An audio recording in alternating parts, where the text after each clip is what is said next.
Ever prayed so much that you felt God must be tired of hearing your voice? You keep waiting for an answer, but all you get is silence. Sometimes, that silence feels heavier than the problem itself. But what if I told you, God's silence doesn't mean He's not speaking? Today's story is titled The Letter God Never Sent Back. It was late at night when Sarah sat by her small desk, a single candle flickering beside her. Her eyes were swollen from crying. In front of her was a sheet of paper, already stained with tears. She was writing a letter to God. "Dear God," she began, "I don't know if you still hear me. I don't know if you still care. I've prayed, and waited, and hoped, but all I hear is silence." She poured out her pain, the disappointment from a failed dream, the heartbreak, the loneliness. She wrote until her tears blurred the ink. And when she was done, she folded the letter carefully and placed it in her Bible at Psalm 13. "How long, O Lord, will you forget me forever?"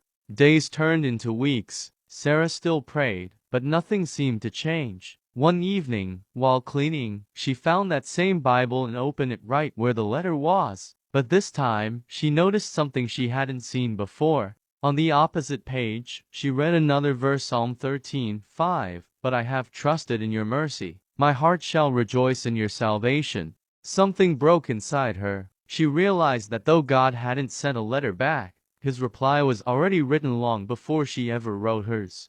God's silence didn't mean absence. His delay didn't mean denial. He was teaching her to trust Him even when the ink of her pain was still fresh. That night, Sarah didn't write another letter. She simply whispered, "Lord, I'll wait." Months later, what she thought was the end became a beginning. The job she had lost led her to start a small outreach that helped others like her, people who were waiting on God. And as she shared her story, lives began to change. Sometimes, God doesn't write back because His answer is already in His Word. We just haven't opened it enough to see it. So the next time you feel like heaven is silent, don't stop praying. Open your Bible, because even if God doesn't send a letter back, His Word is the letter He already sent. Maybe right now, you're like Sarah, writing letters in your heart that you feel heaven never reads. But remember this: God doesn't ignore your prayers. He answers in His time, His way, and through His Word. Don't let the silence make you give up. Let it draw you closer. Because even when God seems quiet, He's still writing your story.